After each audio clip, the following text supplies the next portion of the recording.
I paid for the home that became my prison. I gave them everything, my savings, my house, my dignity, and they locked me in a guest room like I was nothing. But here's what Marcus and Vanessa didn't know. Quiet doesn't mean defeated. And the woman they tried to erase? She was about to take it all back. Stay with me until the end of this story. You won't believe what happened next. And when you're done, hit that like button and drop a comment telling me what city you're watching from. I want to see how far this story travels. Now, let me take you back to where it all began. The plate shattered against the wall 6 inches from my head. I stood there in the doorway of my son's dining room, frozen, watching porcelain rain down onto the hardwood floor I'd helped pay for. My hands were still holding the casserole dish, green bean almondine, Marcus's favorite since he was 7 years old. I'd spent 3 hours making it. The almonds were toasted perfectly. The beans still had that snap he liked. I told you we weren't having dinner with you tonight. Vanessa's voice cut through the silence, sharp as the broken pieces at my feet. Did I stutter, Evelyn? She never called me Mom. Not once in the 4 years she'd been married to my son. Always Evelyn, like I was some acquaintance she barely tolerated. I just thought. I started, but my voice came out wrong. Small. I made Marcus's favorite, and I heard you having guests, so I assumed. You assumed. Vanessa stood up from the table, her chair scraping back with a sound that made me flinch.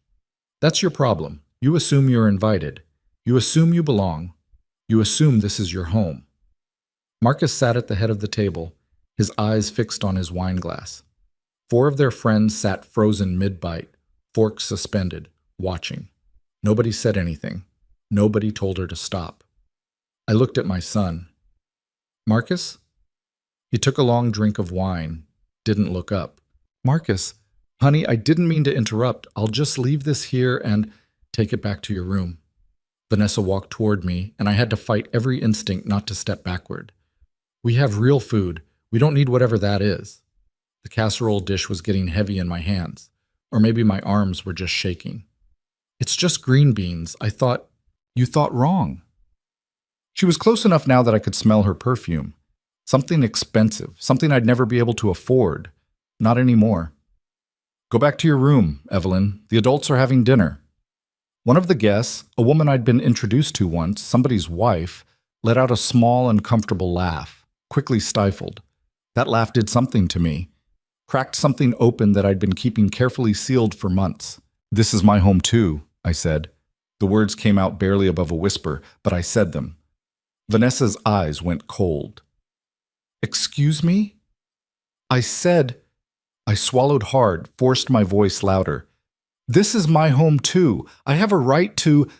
The casserole dish was yanked from my hand so fast I stumbled forward. Vanessa held it, her knuckles white against the glass. And for one horrible second, I thought she was going to throw it at me. Instead, she walked to the trash can and dumped the entire thing in. 3 hours of work. Marcus's favorite. Gone. She turned back to me smiling. There, now go. I looked at Marcus again. Are you going to let her? Mom. His voice was quiet but firm, final. Just go. Please. That please was worse than anything Vanessa had said. It was so gentle, so apologetic, like he was doing me a favor by keeping his wife from doing something worse. I went.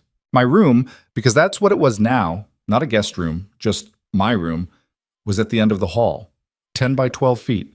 A bed, a dresser, one window that looked out at the parking structure.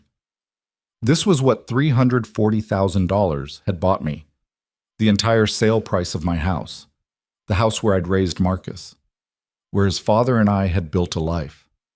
I sat on the edge of the bed and stared at the wall. The wall was beige. Builder's beige.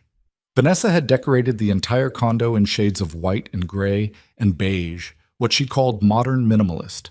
My old house had been full of color. Yellow kitchen, blue bedroom, garden full of roses in every shade you could imagine. I'd sold all of it. 6 months ago, Marcus had come to me with the opportunity. That's what he'd called it, an opportunity. Mom, I found the perfect place. A condo downtown, brand new building, amazing investment. But Vanessa and I are stretched thin with the wedding debt and her student loans. We're just short of the down payment. I'd been so happy he'd asked. So grateful he still needed me. How short? I'd asked. About $300,000. I'd blinked. Marcus, I don't have that kind of. You have the house. The house. The one his father and I had bought 30 years ago for $89,000. The one that was now worth $340,000 in this crazy market. Our retirement. My security. If you sell it, Marcus had said, taking my hand, you could live with us. You wouldn't be alone anymore. Vanessa's already on board. We'd love to have you. I'd been alone for 3 years since Richard died. 3 years in that house that was too big, too quiet, too full of memories. I'd jump at every sound. I'd eat dinner standing at the counter because sitting at the table alone felt wrong. I'd talk to Richard's photo like he could hear me. Marcus knew all of this. He'd watched me struggle. You really want me to live with you? I'd asked. Mom, you're family. Of course we do. I'd signed the papers 2 weeks later. The money had gone into Marcus and Vanessa's account. The condo was in their names. For tax purposes, Marcus had explained. Don't worry, we'll add you to the deed later. Right now we need to move fast before someone else grabs it. Later never came. I'd moved in 4 months ago. At first it was fine, good, even. Vanessa had been polite. They'd included me in dinners. Marcus had seemed happy to have me there. But then little things started changing.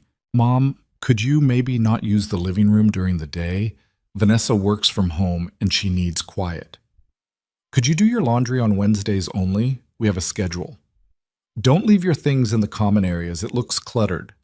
Actually, we're having friends over tonight. Would you mind eating in your room? We need you to be quieter in the mornings. You woke Vanessa up at 6:30. 6:30 in the morning. I'd been trying to make them breakfast. It had been a slow squeeze, like a hand around my throat, tightening one finger at a time, so gradually I barely noticed I couldn't breathe anymore. Until tonight, I heard them laughing in the dining room. The dinner party was continuing. Someone made a toast, more laughter. I lay down on the bed, my bed, the only thing in this condo that was actually mine, and stared at the ceiling. This wasn't what I'd imagined. When Marcus had painted the picture of living together, I'd seen family dinners, grandchildren someday, being needed again, being part of something. Instead, I was a ghost. No, worse than a ghost. Ghosts were invisible. I was visible enough to be an inconvenience. My phone buzzed. A text from Marcus. Sorry about tonight. Via's stressed about work. Let's have breakfast tomorrow. Just us. Love you. I stared at that message for a long time. Love you. When had those words become something he only said in text messages? When had they become an apology instead of a feeling? I typed back, okay. Love you too. I deleted it, typed, we need to talk about this. Deleted that too. Finally sent. Okay. The dinner party went until midnight. I know because I was awake the whole time, listening to their voices, their laughter, the sound of my son's life happening without me. The next morning, Marcus was gone before I woke up. There was a note on the kitchen counter. Got called into the office early. Rain check on breakfast? M. I stood there holding the note, still in my nightgown, and felt something hard settle in my chest. Vanessa came out of the master bedroom 20 minutes later, already dressed in her workout clothes. She stopped when she saw me. You're up early? I'm always up early, I said. Right. She grabbed a green smoothie from the fridge, one of the pre-made ones she ordered by the case, and leaned against the counter. Look, about last night, I may have overreacted. Hope flickered in my chest. It's okay. I should have asked first. Yeah, you should have. She took a long drink. But I talked to Marcus, and we think we need to establish some clearer boundaries. The hope died. Boundaries, I repeated. Rules, really. So we're all on the same page. She pulled out her phone and started scrolling. I made a list. First, the common areas. Living room, kitchen, dining room. Those are for me and Marcus. You can use the kitchen between 6 and 7 a.m. for breakfast and 11 and noon for lunch. Dinner you'll take in your room. I stared at her. You're restricting when I can use the kitchen? It's about respect, Evelyn. This is our home. We need our space. I paid for this home. The words were out before I could stop them. Vanessa's expression didn't change. No, you gave us a loan, which we're very grateful for, but the mortgage is in our name, the deed is in our name. Legally, this is our property. Marcus said he'd add me to the deed. Plans change. She shrugged.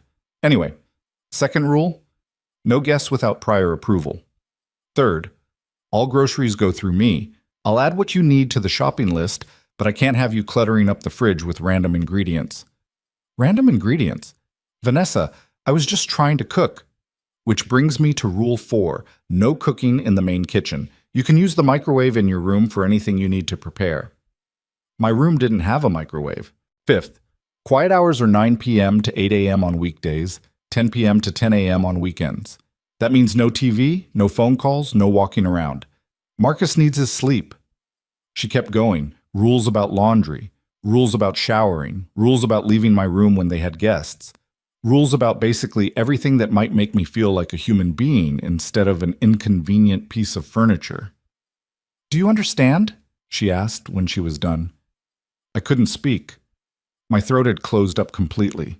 Evelyn, do you understand? This is insane, I managed. You can't. Marcus would never. Marcus agreed to all of this. She showed me her phone. There was a text thread. Marcus's messages approving each rule. Good idea. Yeah, that's fair. Whatever you think is best.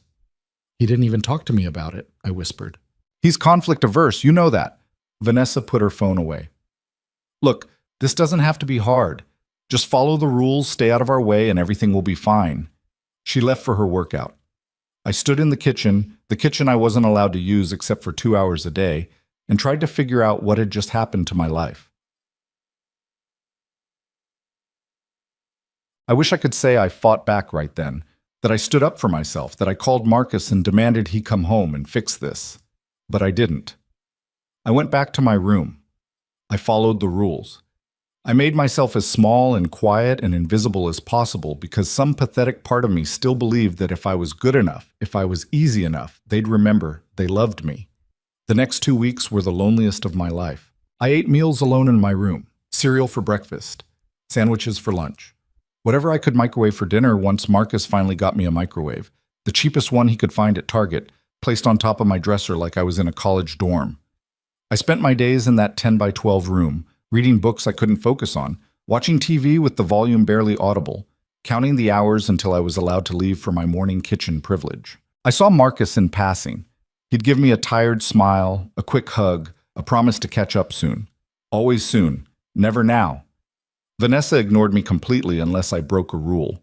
Then she'd appear in my doorway with that clipboard of hers, telling me I'd been too loud or used the bathroom during non-approved hours or some other bullshit infraction.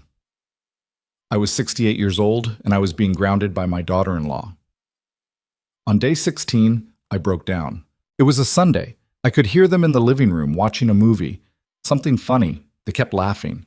I was in my room, staring at the same page of a book I'd been trying to read for an hour, and suddenly I just started crying.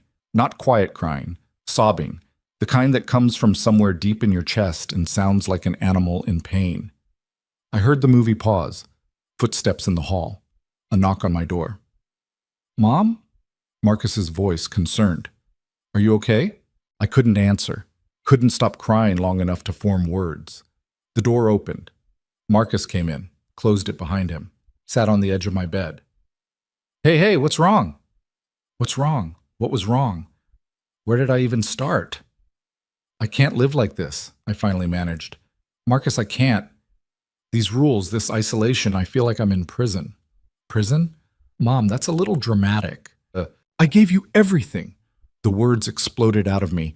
My house, my money, my whole life, and you've locked me in a bedroom like I'm nothing. We haven't locked you. I can't use the kitchen. I can't have friends over. I can't even walk around my own home without permission. It's not your home, though. His voice was gentle. So gentle. Mom, legally, it's our home. You're a guest here. A guest? I stared at him. I paid for this place. You helped with the down payment, and we're grateful. $340,000 isn't a down payment, Marcus. It's the entire price of my house. It's everything I had. He sighed, ran his hand through his hair the way he'd done since he was a teenager, whenever he was frustrated. I know this is an adjustment, but Vanessa needs structure. She has anxiety, and having clear boundaries helps her feel safe in her own space. What about me feeling safe? You are safe. You have a room, food, a roof over your head. I had all of that before. I had a whole house. I had a life. A life where you were alone and miserable. His voice got firmer. You called me crying 3 times a week. You told me you couldn't stand being in that house without Dad. You begged me to help you figure out a way to move forward. That stopped me cold. Because he was right. I had said those things. I had been miserable. But this wasn't moving forward. This was a different kind of miserable. I didn't think moving forward meant disappearing, I said quietly. Marcus looked at me for a long moment, then he reached out and took my hand. Give it time. Let Vanessa settle in with the new arrangement. When she feels more comfortable, we can revisit some of the rules, okay? How much time? I don't know. A few months? A few months. A few more months of this. Marcus, I don't think I can. Please, Mom. He squeezed my hand. For me. Just try. Can you do that? I looked at my son, my only child, the boy I'd raised alone after his father died, the boy I'd worked double shifts for, sacrificed everything for, loved more than my own life, the man who was asking me to sacrifice just a little bit more. Okay, I whispered. He smiled, kissed my forehead. Thank you. I love you. Then he went back to his movie. I sat there in the silence, holding the hand he'd just let go of, and realized something terrible. My son was never going to save me.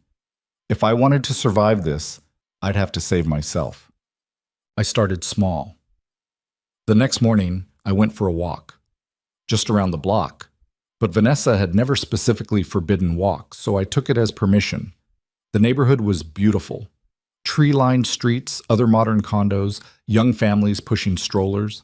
My old neighborhood had been older, more worn in. This place looked like a magazine spread. I sat on a bench in a small park and watched a young mother play with her toddler. The kid was maybe 2, running around in circles and laughing while the mom chased her. It reminded me of Marcus at that age, how he'd run until he was dizzy and then fall down laughing, how I'd scoop him up and spin him around and he'd shriek with joy. When did I lose him? When did my sweet boy, who used to bring me dandelions and call them flowers, turn into a man who could watch his wife treat me like garbage and do nothing? Excuse me? Are you all right? I looked up. The young mother was standing a few feet away, concern on her face. I realized I was crying. Oh, I'm fine. I wiped my eyes quickly. Just allergies. She didn't look convinced, but she nodded and went back to her daughter. I stood up and walked back to the condo. Vanessa was in the kitchen when I came in. Where were you? She asked. Walking. I don't remember approving that. You didn't say I couldn't. Her eyes narrowed. Don't get smart with me, Evelyn.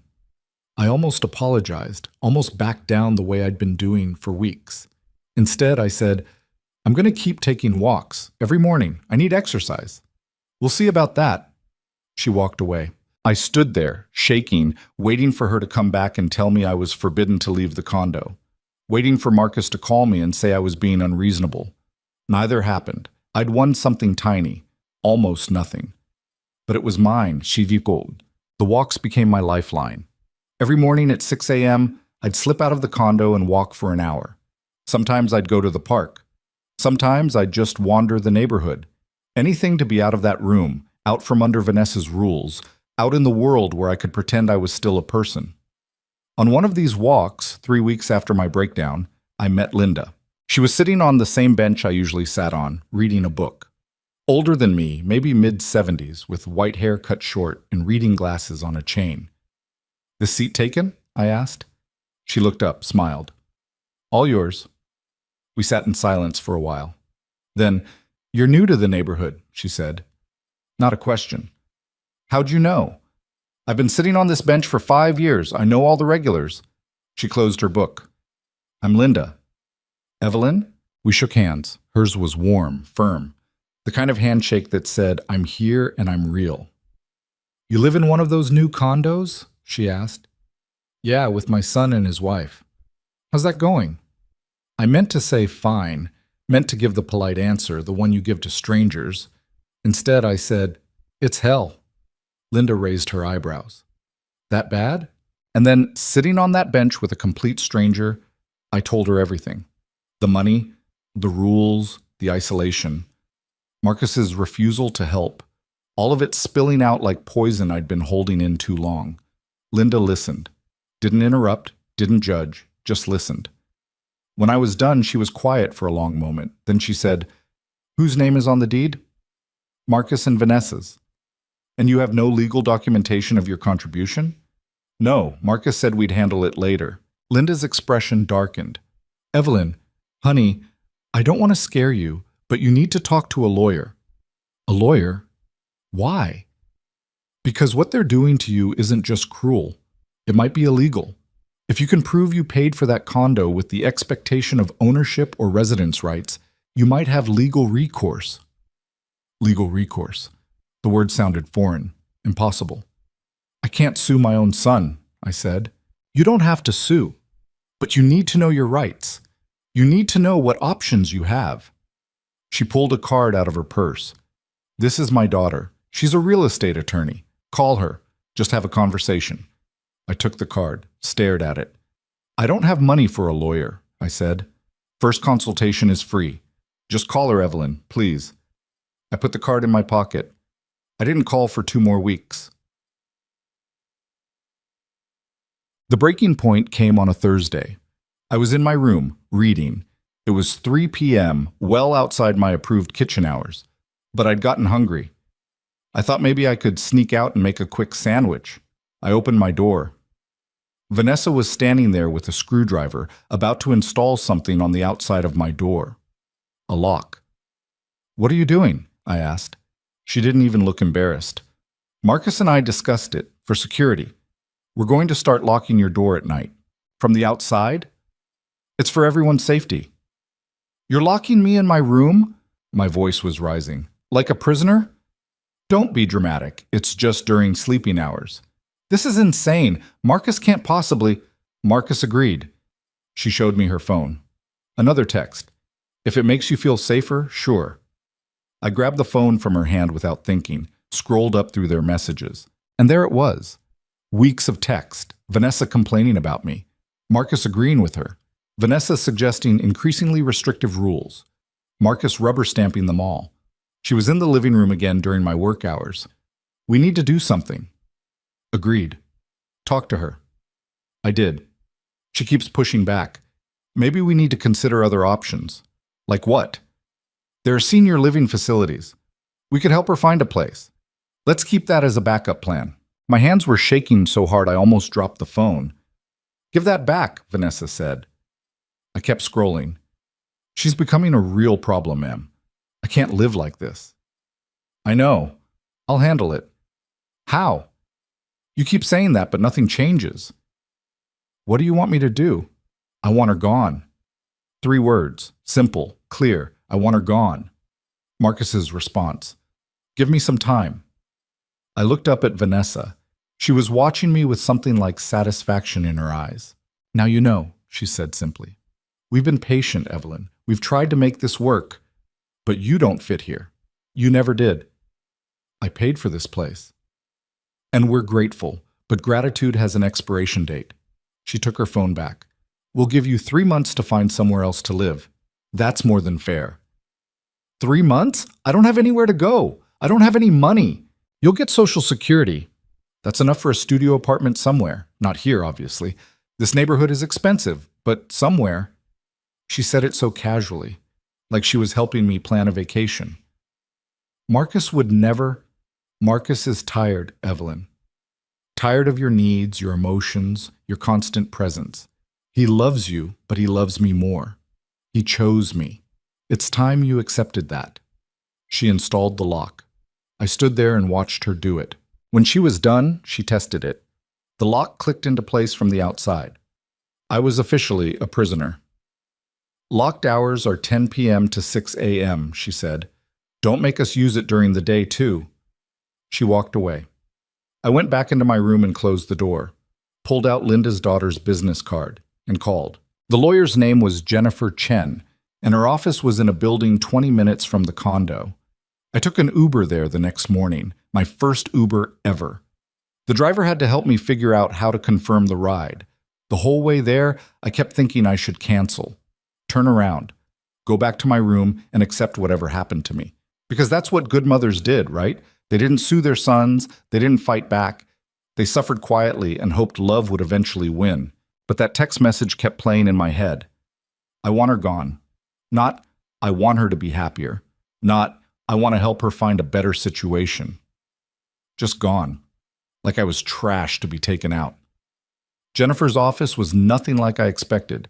I'd pictured something intimidating, all dark wood and legal books. Instead, it was bright and warm, with plants everywhere and watercolor paintings on the walls. Jennifer herself was maybe 40, wearing jeans and a blazer, her hair pulled back in a ponytail. She shook my hand and offered me tea. "My mom said you might call," she said as we sat down. "She was worried about you." "Linda's very kind. She's a good judge of character." Jennifer pulled out a legal pad. "Why don't you tell me what's going on?" So I did. Again, every detail. The sale of my house, the promise of being added to the deed, the rules, the isolation, the lock on my door, the text messages about getting rid of me. Jennifer took notes, her expression getting darker as I talked. When I finished, she was quiet for a long moment. Then she said, "Evelyn, I'm going to be very direct with you. What they're doing is called financial exploitation of an elderly person. It's illegal, and you have options." "What kind of options?" "Several. First, we need to establish whether there was an implied contract or verbal agreement regarding your contribution to the condo. You said Marcus promised to add you to the deed?" "Yes, multiple times." "Any witnesses to those conversations?" I thought hard. My neighbor, Carol. She was there once when Marcus was talking about it. And my friend Beth. I told her about the whole arrangement before I sold the house. "Good. That's good." Jennifer made more notes. "Second, we need to look at what's called constructive trust. Essentially, if we can prove you paid for the property with the expectation of ownership and that Marcus and Vanessa accepted that money knowing your expectation, the court can impose a trust to prevent unjust enrichment." "I don't understand." "It means the court can force them to recognize your ownership interest, even though your name isn't on the deed." My heart started beating faster. "You mean I could actually get some of my money back?" "Potentially more than that. If we can prove they induced you to sell your house through false promises, we might be able to establish that you have an equitable ownership interest in the condo itself." "But wouldn't I have to sue them? Take Marcus to court?" "Not necessarily. Often, just the threat of legal action is enough to bring people to the negotiating table. We'd send them a letter outlining your legal position and demanding either addition to the deed or buyout of your interest. Many cases settle at that stage. I tried to imagine Marcus's face when he got a letter from a lawyer, my sweet boy who used to climb into my lap when he had nightmares, the teenager who'd cried in my arms when his father died, the man who'd agreed to lock me in my room at night. "What if it doesn't settle?" I asked. "What if they fight?" "Then we file suit." "But Evelyn, I need you to understand something. This could get ugly. Family law cases involving money often do. Marcus and Vanessa will likely hire their own attorney. They'll probably attack your credibility, your memory, maybe even your mental competence." "My mental competence?" "You're 68. They're going to argue you're confused, that you misunderstood the arrangement, that you willingly gave them a gift. It's a common defense strategy." The thought made me feel sick. "I'm not confused. I know that, but they'll try to make it seem that way." Jennifer leaned forward. "I'm telling you this because I want you to be prepared. This won't be easy, but if you're willing to fight, I think we have a strong case." "How much would it cost?" She named a number that made my stomach drop. Thousands of dollars. Money I didn't have. "I can work on contingency," she added quickly. "That means I don't get paid unless we win or settle. I take a percentage of any recovery." "What percentage?" 33%. I did the math in my head. If we got back my $340,000, she'd get over $110,000. But 30% of something was better than 100% of nothing. "Can I think about it?" I asked. "Of course. But Evelyn? Don't wait too long. You said they gave you 3 months to move out." That's not a lot of time to mount a legal case. I left her office with a folder full of information and a head full of thoughts I couldn't organize. The Uber driver on the way back tried to make small talk. I couldn't even process what he was saying, just nodded and stared out the window. When I got back to the condo, Vanessa was in the kitchen. "Where were you?" she demanded. "Out." "Out where?" "That's none of your business." Her eyes narrowed. "Everything you do in this house is my business." "This isn't your house." "Not entirely." "Excuse me?" I don't know where the words came from, someplace deep inside that was tired of being afraid. "I paid for this place, Vanessa. My money bought these walls, this floor, that fancy espresso machine you're so proud of. I may not be on the deed, but I own this place more than you ever will." She stepped toward me. "You own nothing. You're a guest who's overstayed her welcome." "Then why haven't you kicked me out yet?" "We're giving you time to find somewhere else. We're being generous." "Generous?" I laughed. It sounded bitter even to my own ears. "You locked a door on my bedroom. You restrict when I can eat. You treat me like a prisoner. That's not generous. That's cruel. If you don't like it, leave." "I will, when I'm ready. Not when you tell me to." I walked past her to my room. My hands were shaking so badly I could barely turn the doorknob. But I'd done it. I'd stood up to her. It felt terrifying and exhilarating at the same time. That night, I lay in bed and thought about Jennifer's words, about legal action, about fighting back. Could I really do this? Could I take my own son to court? Then I remembered Marcus's text. "Give me some time." Time to what? Figure out how to get rid of me gently? Find me some cheap studio apartment in a bad neighborhood so he could sleep at night thinking he'd done the right thing? I pulled out my phone and looked at the photos I'd saved from my old house. The yellow kitchen, the garden, the room that had been Marcus's when he was little, still painted the blue he'd picked out when he was 12. I'd given up everything for him. Everything. And he'd given me a locked bedroom and an eviction notice. At 11 p.m., I heard the lock click on my door. Vanessa, keeping to her schedule, locking me in like an animal. I got up and tried the handle anyway.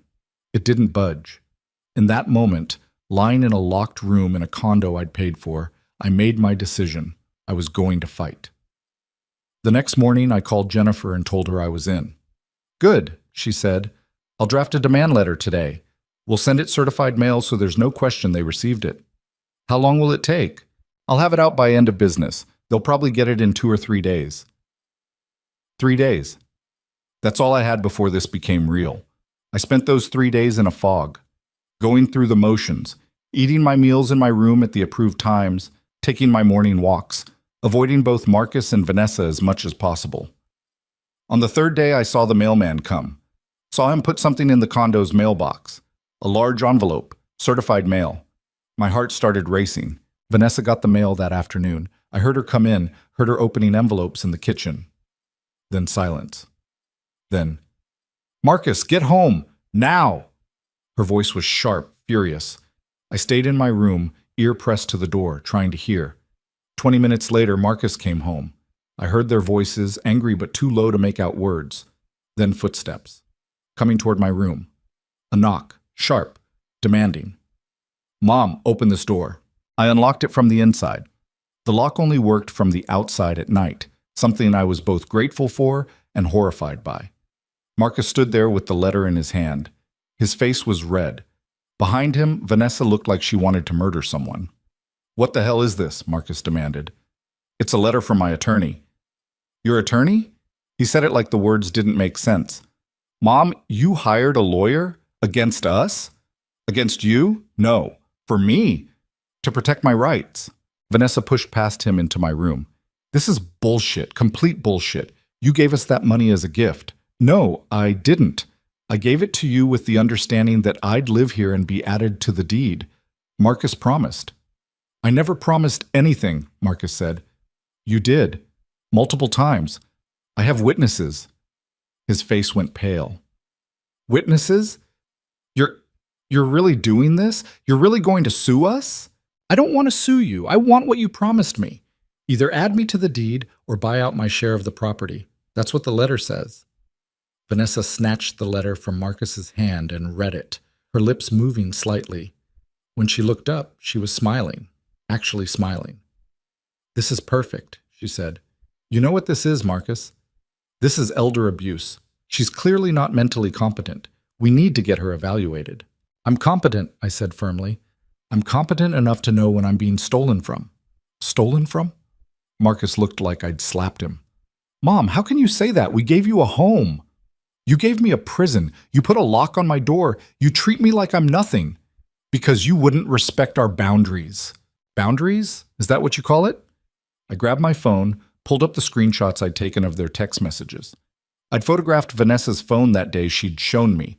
Risky, but I'd done it while she was distracted with the lock. Is this boundaries, Marcus? I want her gone? She's becoming a problem? Planning to ship me off to some facility? He stared at the phone. How did you went through Vanessa's phone? She showed it to me. Made sure I saw exactly how you both felt. Vanessa grabbed my phone. I let her. I'd already sent copies to Jennifer. This is illegal, Vanessa hissed, taking photos of private messages. So is financial exploitation of an elderly person. My lawyer seems to think I have a pretty good case. Marcus ran his hands through his hair. He looked lost, like a little boy who'd been caught doing something wrong and didn't know how to fix it. Mom, please, can we just talk about this without lawyers? As a family? We're not a family, Marcus. Families don't lock each other in rooms. Families don't steal from each other. I didn't steal from you. You took my money. You promised me ownership and security. You gave me neither. What would you call that? It's not that simple. It is exactly that simple. My voice was shaking now, but I kept going. I sold my house because you asked me to. I gave you everything because you said you wanted me here. You said I'd be family. You lied. I didn't lie. Things just got complicated. Complicated. I laughed, and it came out almost hysterical. You let your wife treat me like garbage, and you call it complicated. Don't you dare blame this on me, Vanessa snapped. You were the one who couldn't handle simple rules. You were the one who made yourself unwelcome.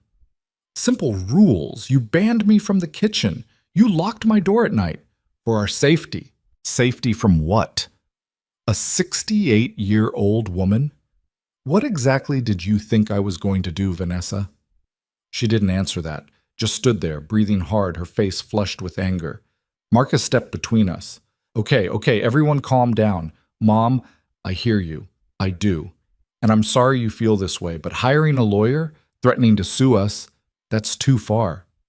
What choice did you leave me? We can work this out. We can figure something out that works for everyone. Like what?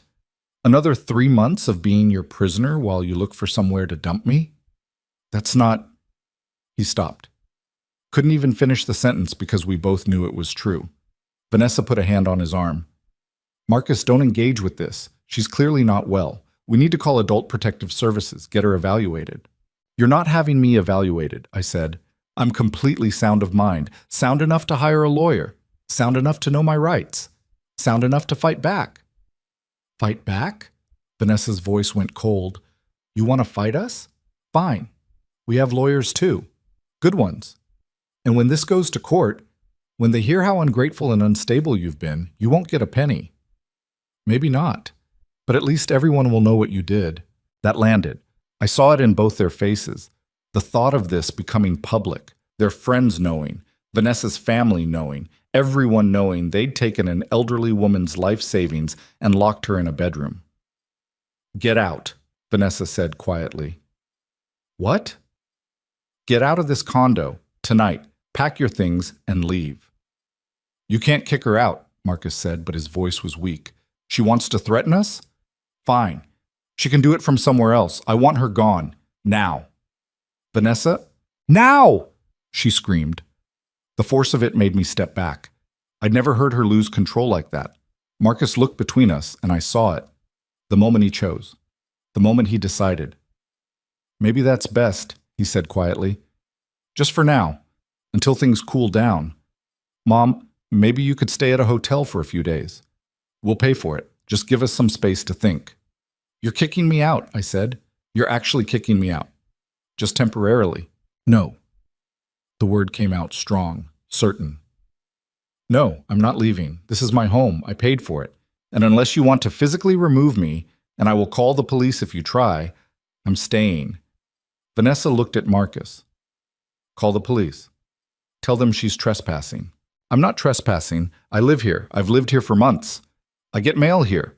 By law, I'm a resident, and you'd need to formally evict me, which takes time and goes through the courts. I'd learned that from Jennifer during our first call. So go ahead, call the police. Let's see what they say when I show them the lock on my door. When I tell them I gave you $340,000 and you've been treating me like a prisoner. Marcus looked sick. Vanessa looked murderous. Nobody called the police. Fine, Vanessa finally said. Stay. But things are going to change around here. You want to fight? Let's fight. She walked out. Marcus followed. I locked my door from the inside and sat on the bed, shaking so badly my teeth chattered. I'd done it. I'd actually stood up to them. And I had no idea what happened next. What happened next was war. The next morning, the Wi-Fi password was changed. I couldn't get online. The kitchen was padlocked. Actually padlocked. I came out at 6 a.m. for my approved breakfast time and found a combination lock on the cabinet doors and the refrigerator. Marcus and Vanessa had already left for the day. I called Jennifer. They can't do this, she said. They absolutely cannot deny you access to food. That's illegal detention. We need to file an emergency motion. How long will that take? I can have it filed today, but it might be a few days before we get a hearing. A few days? I looked at the padlocked refrigerator and thought about how much food I had in my room. A box of crackers, some protein bars. Not much else. Okay, I said. File it. I spent that day hungry and angry. I took an extra long walk and bought a sandwich at a coffee shop, but I could barely afford it. My Social Security check was still 2 weeks away, and I'd spent most of my last one on the retainer for Jennifer. When Marcus came home that evening, I was waiting. The kitchen is padlocked, I said. Yeah, Vanessa's worried about you taking food that wasn't intended for you. Taking food? Marcus, I've been buying my own groceries. With what money? The question hung there, because he knew the answer. I barely had any money. I'd given it all to him. This is cruel, I said. You're starving me. Don't be dramatic. You can order food. There's delivery. With what money, Marcus? He reached into his wallet and pulled out a 20, held it out to me like I was a beggar on the street. I stared at it, at my son, holding out a $20 bill to the woman who'd given him everything. I don't want your charity, I said. Then I don't know what to tell you, Mom. You made this situation. You threatened us with lawyers. Actions have consequences. He walked away.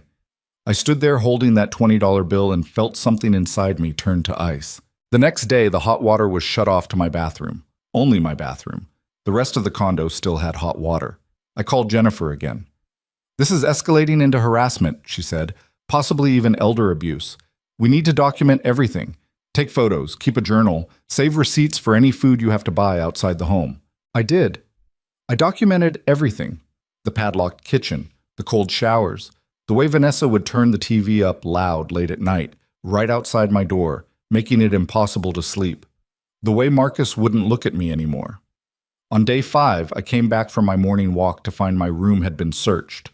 My drawers were open, my closet disturbed. They were looking for something. Evidence, maybe. Or maybe they were just trying to intimidate me. It was working. That night I lay in bed listening to them talk in the next room. The walls were thin. I could hear everything. The lawyer sent another letter, Vanessa said. They're demanding we settle or they'll file suit within 30 days. 30 days, Marcus repeated. Can we even fight this? Our attorney says it's going to be expensive. Could run us 50 grand or more, and we might lose anyway. Silence. What if we just give her something? Marcus said quietly. Not the full amount, but enough to make her go away. 50,000? 100? Are you kidding me? Reward her for this? No way. Vanessa? I can't keep doing this. She's my mother. She's a manipulative old woman who's trying to steal our home. She paid for our home. As a gift. She wanted to help us, and now she's changed her mind and decided to extort us. That's not what happened, Marcus said, but he didn't sound sure. Isn't it? Think about it, Marcus. She was lonely. She wanted to live with us. We gave her that opportunity, and when it didn't work out because she couldn't respect our space, she got vindictive. Now she's making up stories about promises you supposedly made.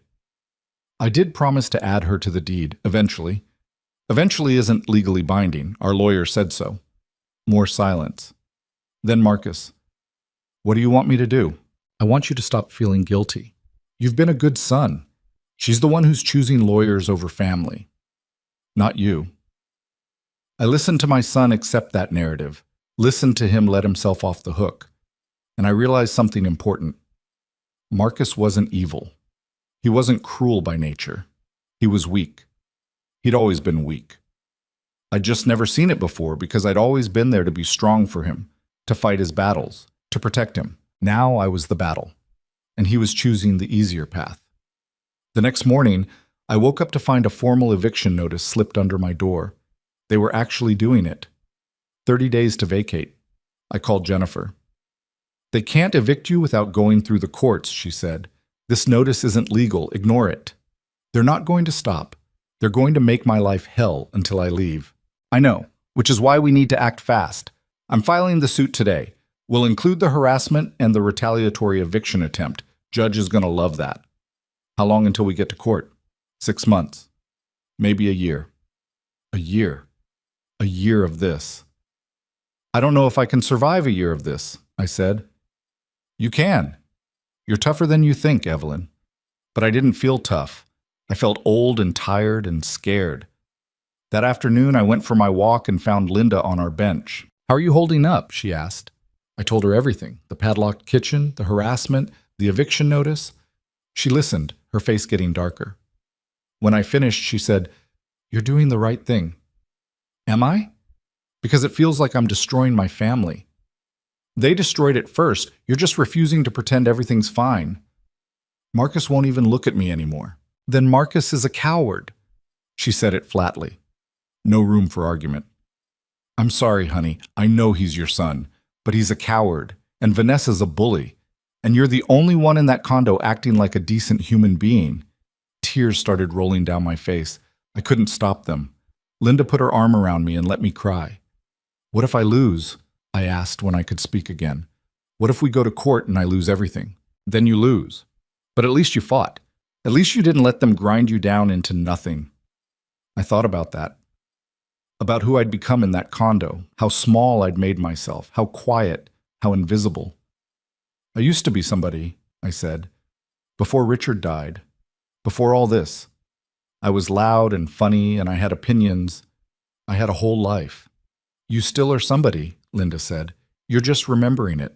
That night, I wrote in my journal, the one Jennifer had told me to keep for documentation. I wrote down every detail of the day, the cold shower, the hunger, the eviction notice. And then I wrote something else. I will not disappear. I will not be erased. I gave them everything, but they don't get to have my dignity too. That's mine. And I'm keeping it. I read it back to myself, and then I said it out loud. I will not disappear. The words felt like a promise, like a prayer, like a battle cry. 3 weeks later, Jennifer called with news that changed everything. I found it, she said, and I could hear the excitement in her voice. The loophole. I was sitting on my bed eating peanut butter straight from the jar because the kitchen was still padlocked and I'd run out of bread 2 days ago. What loophole? Constructive trust law in this state has a provision for cases of extreme unjust enrichment. But there's something else. Remember how you said Marcus told you the deed transfer would happen later for tax purposes? Yes. That creates what's called a resulting trust. Essentially, if you paid for property with the explicit understanding that title would be transferred to you, and the only reason it wasn't is administrative convenience, the court can treat you as the equitable owner immediately. I don't understand. It means we don't have to wait for a trial. We can file for an emergency order establishing your ownership interest. If we can prove the money came from you, that there was an understanding of ownership, and that they're denying you basic rights as a resident, the judge can issue a temporary order putting the property in a trust with you as a beneficiary. My heart started pounding. How fast can that happen? If we file this week, we could have a hearing in 2 weeks, maybe 3. 2 weeks. 2 weeks until I might actually have power again. Do it, I said. There's something else you need to know. If we win this motion, it's going to enrage them. Things could get worse before they get better. I looked around my tiny room. At the mini fridge I'd had to buy with money I didn't have. At the space heater because they'd turned down the thermostat to 50 degrees. at the chair I'd wedged against the door at night because the lock terrified me. I don't see how it could get much worse, I said. I was wrong. Jennifer filed the emergency motion on a Thursday. Marcus and Vanessa were served with papers on Friday afternoon. I wasn't there when it happened. I was on my walk, trying to stretch my daily escape from the condo as long as possible. When I came back, I could hear shouting before I even opened the door. I hesitated. My hand on the doorknob. Every instinct screamed at me to turn around, to run, to hide. But I was so tired of hiding. I opened the door. Vanessa was standing in the middle of the living room, papers scattered at her feet, her face purple with rage. Marcus was on the phone, pacing, his voice tight and angry. They both turned when I walked in. "You bitch," Vanessa said. The word came out like a hiss. "You actual bitch." "Vanessa," Marcus started. No, I'm not staying quiet anymore. She's trying to steal our home." "It's not stealing if it was already mine," I said. My voice was calm. I was surprised by how calm it was. "You gave us that money." "I paid for this condo with the understanding I'd have ownership. That's not a gift. That's an investment." "Investment." She laughed, high and sharp. "You want to talk about investments? Let's talk about the 4 months we've housed you, fed you, put up with your constant drama. What's that worth?" "Fed me? You padlocked the kitchen. Because you were stealing our food. I was eating my own groceries." "Ladies, please," Marcus tried. "Stay out of this," Vanessa snapped at him, then back to me. "You know what this is? This is a shakedown. You're a con artist, a liar, and we have proof." "Proof of what?" She grabbed something from the coffee table, a folder, threw it at me. Papers spilled across the floor. I knelt down, started gathering them. Bank statements, text messages, emails. "Those are all the times you told people you were giving us a gift," Vanessa said. "All the times you said how happy you were to help us, how you wanted to see Marcus settled. We've been documenting everything, Evelyn, every conversation, every interaction. And when we show this to a judge, they're going to see exactly what you are." I looked through the papers, and she was right. There were emails to my friend Beth. "I'm so happy to help Marcus with the condo. He deserves this." Text messages to Carol. "I sold the house, going to live with Marcus and Vanessa. It'll be so nice to not be alone." Words I'd written when I still believed in them, when I still thought I was building a future, not buying my way into a cage. "Context matters," I said quietly. "These were written before you started treating me like a prisoner." "Oh, please. We gave you rules and you couldn't handle it. That's not abuse. That's parenting a child who never learned boundaries." "I'm not a child." "Then stop acting like one." She was screaming now, full volume. "Stop playing victim. Stop lying. Stop trying to destroy my marriage and steal my home." "Your home." Something inside me snapped. "Your home. I paid for every inch of this place. Every tile, every fixture, every piece of drywall. You contributed nothing." "I contributed putting up with you." "Ladies!" Marcus stepped between us. "Stop, both of you. This is insane." "Your mother is insane," Vanessa said. "She needs to be evaluated, psychiatrically evaluated. This is elder dementia or something." "I'm not demented." "Then why are you making up stories about promises Marcus never made?" "He did make them. He promised me I'd be on the deed. He promised I'd have a home here." "Prove it," Vanessa said. "I have witnesses." Your senile friends? Please. No judge is going to believe them over us. We'll see about that." She smiled. Actually smiled. "Yes, we will. And when you lose, when the judge throws out your ridiculous case, you're going to owe us. Big time. Our lawyer says we can countersue for abuse of process, for legal fees, maybe even for the emotional distress you've caused." "Emotional distress?" I almost laughed. "You locked me in a room! For everyone's safety." "Safety from what?" "From you." She stepped closer, close enough that I could see the tiny veins in her eyes. "You're unstable, unpredictable. You wander around at all hours, you go through our things, you listen at doors. You're a threat." "That's not true." "Isn't it?" "Marcus, tell her about the knife." I looked at Marcus. "What knife?" He wouldn't meet my eyes. "One of our kitchen knives went missing last week, a big one." "And you think I took it?" My voice came out strangled. "You think what? That I'm planning to hurt you?" We don't know what to think, Marcus said quietly. You've been acting strange. I've been acting strange. I'm taking cold showers and eating peanut butter for dinner because you won't let me access the kitchen I paid for. That's not strange behavior, that's survival. The knife, Mom. Where is it? I don't have your knife. I don't even have a way to cook anything. Why would I take a knife? Maybe you should check her room, Vanessa said. I bet it's in there. You're not searching my room. We have every right. No, you don't. That's the one space I have left, the one space that's mine, and you're not touching it. Vanessa looked at Marcus. See? She's hiding something. I'm not hiding anything. I don't have your stupid knife. But I could see it in Marcus's face. The doubt. He actually believed I might have taken it, might be dangerous. My own son thought I was capable of violence. I want you out, Vanessa said flatly. Tonight. Pack your things and get out. We've been through this. You can't kick me out without a court order. Then I'm calling the police. Right now. I'm telling them there's an unstable person in my home who's stolen a weapon and I feel unsafe. She pulled out her phone. Vanessa, don't... Marcus started. I'm doing this, Marcus. She wants to play hardball? Fine. Let's play. She dialed. I stood there frozen as she reported a dangerous situation to the 911 operator. As she described me as an elderly woman exhibiting signs of dementia and possible violent ideation. As she said she was in fear for her safety. When she hung up, she smiled at me. They're sending someone. Should be here in 10 minutes. I'd suggest you figure out your story before they arrive. My hands were shaking. You're lying to the police. I'm reporting a legitimate concern. You took a knife. You've been acting erratically. Those are facts. I didn't take anything. Then where is it? I didn't have an answer for that. The police arrived 9 minutes later. 2 officers, both young, a man and a woman. Vanessa answered the door, her face the perfect picture of concerned distress. Thank you for coming. I'm so worried about her. She led them inside. I was still standing in the middle of the living room, probably looking exactly as unstable as she'd described. Ma'am? The female officer approached me gently. I'm Officer Rivera. Can you tell me your name? Evelyn Carter. And you live here? Yes. In the back bedroom. She's my mother-in-law, Vanessa jumped in. She's been staying with us, but we're concerned about her mental state.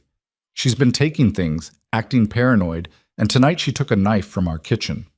I didn't take a knife. Ma'am, did you take a knife from the kitchen? Officer Rivera asked.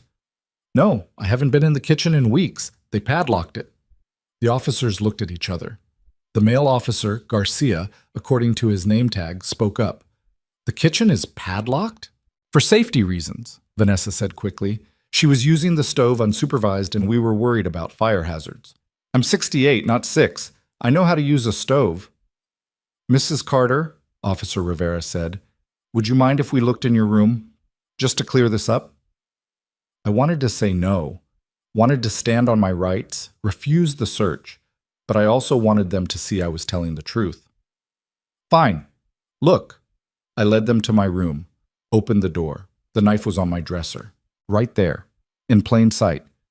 A large kitchen knife, the blade gleaming under the overhead light. I stopped breathing. Ma'am, is that the knife in question? Officer Garcia asked. I didn't put that there. It's in your room. Someone else put it there. I've been out all afternoon. They had access to my room. The door was locked, Vanessa said from behind them. She sounded sad, disappointed. Only you have a key to your room, Evelyn. That's a lie. You have a key. You lock it from the outside every night. Officer Rivera held up a hand. Okay, let's everyone take a breath. Mrs. Carter, have you been experiencing any memory issues lately? Any confusion? No, I'm not confused. They planted that knife to make me look crazy. Why would they do that? Because I'm suing them. Because I paid for this condo, and they won't give me ownership, and now they want to discredit me before we go to court. I heard how it sounded. Paranoid, conspiracy-minded. Exactly like someone who wasn't stable. Officer Rivera looked at Vanessa. Is there a legal case pending? Yes, Vanessa said softly. She's filed a lawsuit claiming we stole money from her. We didn't. She gave us a gift to help with our home purchase, and now she's having regrets and trying to get it back. It's been very stressful for everyone. It wasn't a gift. Mrs. Carter, Officer Garcia said, I'm going to need you to calm down. I am calm. I'm just telling you the truth. They're framing me. Nobody's framing anyone. We're just trying to understand the situation. They didn't believe me. I could see it in their faces. To them, I was exactly what Vanessa had described. An elderly woman, confused, possibly dangerous, living in someone else's home and causing problems. Are you taking any medications, Mrs. Carter? Officer Rivera asked. Blood pressure medication, that's it. Any history of mental illness? No, there's nothing wrong with me. She gets very agitated, Vanessa said, especially at night. Sometimes we hear her talking to herself. We've tried to get her to see a doctor, but she refuses. That's not true. Ma'am, please lower your voice. Officer Garcia's hand drifted toward his belt. Not his gun, just a gesture. But it made me realize how this looked. An agitated elderly woman yelling at police officers. A weapon in her room. A family expressing concern. I was losing this. Badly. Can I call my lawyer? I asked. You're not under arrest, ma'am. You're free to call anyone you want. I pulled out my phone with shaking hands, dialed Jennifer. She answered on the second ring. Evelyn, what's wrong? The police are here. Vanessa called them. She says I took a knife and… Jennifer, they planted it in my room. I didn't take anything. You have to believe me. Slow down. The police are there right now? Yes. Put one of them on the phone. I handed my phone to Officer Rivera. My lawyer wants to talk to you. She took it, walked a few steps away. I couldn't hear the conversation, but I saw her expression change, get more serious. When she came back, she handed me the phone. Your attorney wants to speak with you. I took it. Jennifer, listen to me carefully. Don't say anything else to the police. Nothing. Do you understand? But I didn't… I know. But right now, anything you say can be used against you. In the legal case, in a potential competency evaluation, in everything. Just be quiet. Be cooperative. But don't volunteer information. They think I'm crazy. Let me handle this. I'm calling their attorney right now. This is witness tampering and evidence planting and about 6 other things that are going to blow up in their faces. But you need to stay calm. Can you do that? I took a breath. Yes. Good. Put the officer back on. I handed the phone back. Officer Rivera listened, said a few non-committal things, then hung up. Okay, she said. Here's what's going to happen. We're filing a report about the knife being found in your room. We're also noting that there's a legal dispute between you and your family. We're not making any arrests tonight, but we strongly recommend you seek medical evaluation. I don't need medical evaluation. It's a recommendation, not a requirement. But Mrs. Carter, if we get called back here, if there are any more incidents, the situation could escalate. Do you understand? Yes. Is there somewhere else you can stay tonight, just to let things cool down? I thought about my options. A hotel I couldn't afford, Linda's house, but I barely knew her, a shelter. I'm not leaving, I said. This is my home. Officer Rivera looked at Vanessa, then back at me. That's your choice, but I'd encourage you to reconsider. They left. The second the door closed, Vanessa turned to me. That was your warning. Next time, they'll take you out on a stretcher. You planted that knife. Prove it. I will. Jennifer's going to destroy you with this. Jennifer can try. But here's what a judge is going to see. An elderly woman with a weapon in her room, police called, concerns about her mental state. That's going to play really well with your lawsuit claiming you're competent to manage a property dispute. She was right, and we both knew it. Marcus had been quiet through the whole thing. Now he spoke up, his voice tired. Mom, maybe you should see someone, a doctor, just to make sure everything's okay. There's nothing wrong with me. Then prove it. Get evaluated. If you're fine, the doctor will say so. And give you ammunition to have me declared incompetent? No. Nobody's trying to have you declared incompetent. Really? Because that seems to be exactly Vanessa's plan. I don't have a plan, Vanessa said calmly. I have concerns, legitimate concerns about your well-being and our safety. Our safety. Right. I'm such a threat. You could be? We don't know anymore. You're not the woman who moved in here 4 months ago. She was right about that, at least. I wasn't that woman anymore. That woman was scared and small and desperate for love. This woman was angry. This woman was fighting. And this woman was going to win. I went back to my room and wedged the chair against the door, sat on the bed, called Jennifer back. They planted evidence, I said. I know. And it's going to backfire spectacularly. This is exactly the kind of harassment I was telling the judge about. Tomorrow I'm filing an amended motion including tonight's incident. The police think I'm crazy. The police responded to a call and filed a report. That's all.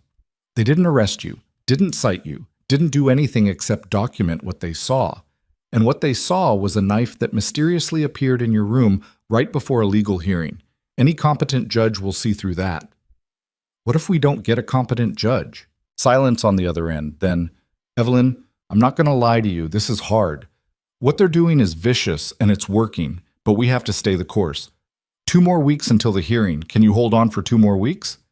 2 weeks, 14 days, 336 hours. I don't know, I admitted. You can. I know you can. Because the alternative is letting them win. And you didn't come this far to let them win. After we hung up, I sat there in the dark, thinking about what winning even meant anymore. Getting my money back? Getting ownership of the condo? Getting revenge on Marcus and Vanessa? Or just getting out alive? I fell asleep with the light on, the chair against the door, and my phone in my hand in case I needed to call for help. In the morning, I found out they'd changed the locks on the front door. I discovered it when I tried to leave for my walk. My key didn't work. I stood there trying it again and again, like maybe I was just inserting it wrong. Vanessa's voice came from behind me. Oops, did we forget to give you a new key? I turned around. She was holding a coffee mug, smiling. You can't lock me in, I said. I'm not locking you in. The building requires us to update locks annually. Security policy. I just haven't gotten around to making you a copy yet. That's a lie. Prove it. She took a sip of coffee. If you need to go out, just knock. One of us will let you out. When we're home, of course. This is false imprisonment. No, this is us taking reasonable security measures after a police incident involving a weapon. If you don't like it, you're welcome to leave. Permanently. She walked away. I stood at the door, my hand on the knob that wouldn't turn, and felt the walls closing in. They were going to bury me. One small cruelty at a time, they were going to bury me alive in this condo I'd paid for. Unless I buried them first. I went back to my room and started making a list. Every incident, every abuse, every piece of evidence I had. The lawsuit was in 2 weeks. I just had to survive until then. I survived those 2 weeks the way you survive anything unbearable. 1 minute at a time, 1 breath at a time, 1 small act of defiance at a time. They changed the locks. I started keeping a log of every time they refused to let me out, complete with timestamps. Jennifer said it was gold. They turned off the heat to my room entirely. I bought a second space heater with the last of my Social Security check and nearly set off the smoke alarm when I plugged both into the same outlet. They started having loud dinner parties 3 nights a week, making sure the laughter and conversation drifted down the hall to my room where I sat eating instant ramen. I documented everything. On day 9, Linda found me on the bench, shaking so hard I couldn't hold my coffee cup. What happened? She asked. They disconnected my phone service, said I hadn't paid my share of the family plan. I didn't even know I was on a family plan. How are you supposed to call your lawyer? Exactly. I showed her my phone, the no service message mocking me from the top of the screen. I had to walk to a coffee shop to use their Wi-Fi to email Jennifer. They're cutting me off from the outside world piece by piece. Linda pulled out her phone. Here, take this. I can't take your phone. It's my old one, still works. I'll add you to my plan tonight. They're not isolating you, not on my watch. I took the phone and started crying right there on the bench. I'm so tired, I said. I'm so tired of fighting. I know, honey, but you're almost there. 5 more days until the hearing. 5 more days felt like 5 more years. That night, I couldn't sleep. Every sound made me jump, every creak of the building settling, every footstep in the hallway. Around 2 a.m., I heard voices outside my door. Vanessa's voice, low and angry. We need to do something more drastic. Like what? Marcus sounded exhausted. We've done everything short of physically throwing her out. Maybe that's what we need to do. Vanessa. I'm serious. She's not leaving. The hearing is in 5 days, and if that judge sides with her, we lose everything. The condo, our savings, our reputation, everything. The lawyer said we have a strong case. The lawyer also said it could go either way. There's documentation of the money transfer. There are those text messages about promises. If the judge believes her witnesses, they're old. The lawyer said we can argue diminished capacity. What if that's not enough? A long pause. Marcus, we need to consider alternatives. What alternatives? Her voice dropped so low I had to press my ear against the door to hear. There are facilities, places that take people like her, people who are a danger to themselves or others. Mom's not dangerous. The police report says otherwise. We have documented evidence of her taking a weapon, her erratic behavior, her refusal to seek treatment. We could petition for an involuntary psychiatric hold. My blood went cold. Vanessa, that's extreme. Is it? She's clearly unstable. She's making wild accusations, exhibiting paranoid behavior. A 72-hour hold would get her evaluated by professionals. And if they determine she needs longer-term care, you want to have my mother committed? I want to protect us. This hearing could destroy our lives. If she wins, if she gets ownership of even a percentage of this condo, we'll never get her out. She'll drag us through courts for years. We'll lose everything we've worked for. We worked for. Vanessa, she paid for this place. The words hung in the air. I held my breath. So you're on her side now? Vanessa's voice turned sharp. I'm not on anyone's side. I don't know anymore. Maybe we should settle. Give her something. End this. Give her what? We don't have money to buy her out. We're leveraged to our eyeballs. The only equity we have is in this condo, and if we have to sell it or refinance to pay her off, we'll be back to renting. Maybe that's what we deserve. Excuse me? Vanessa, be honest with me. Did we ever really plan to add her to the deed? Silence, long and damning. I asked you a question, Marcus said. You know the answer. Say it. No. Vanessa's voice was cold. No, we never planned to add her to the deed. She gave us money for the down payment. That was the arrangement. The rest was just talk to make her feel better about it. That's fraud. That's business. She got what she wanted, a place to live, proximity to her son. We got what we wanted, a home. It was a fair trade. Except she didn't get what she wanted. We made her miserable. We locked her in a room for Christ's sake. Because she wouldn't respect our boundaries. Marcus, she was impossible to live with. Or maybe we made it impossible for her to live with us. I heard footsteps. Vanessa pacing. Probably. I can't believe you, she said. After everything I've done for you, for us. Building our life together, managing our finances, dealing with your mother's constant neediness. And now you're doubting me. I'm doubting whether we did the right thing. The right thing? The right thing is protecting what's ours. Your mother is trying to take our home. It was her home first. It was a house she couldn't afford to maintain. She was drowning in loneliness and maintenance costs and property taxes. We gave her an out. We gave her a prison sentence. Oh, for fuck's sake. Vanessa's voice turned vicious. You want to feel guilty? Fine. Feel guilty. But I'm not losing everything because you suddenly grew a conscience. That hearing is in 5 days. We're going to win. And then your mother's going to leave, and we're never going to talk about this again. And if we lose, we won't. But if we do, another long silence. Then we'll deal with it, Vanessa said finally. One way or another. The threat in those words made my skin crawl. They walked away. I heard their bedroom door close. I sat on my bed, Linda's phone in my hand, and typed out an email to Jennifer. They're planning something. I don't know what, but Vanessa just said they'll deal with it one way or another if they lose the hearing. I'm scared. Jennifer's response came 10 minutes later. Stay in your room. Keep the door barricaded. If anything happens, call 911 immediately. I'm also documenting this conversation.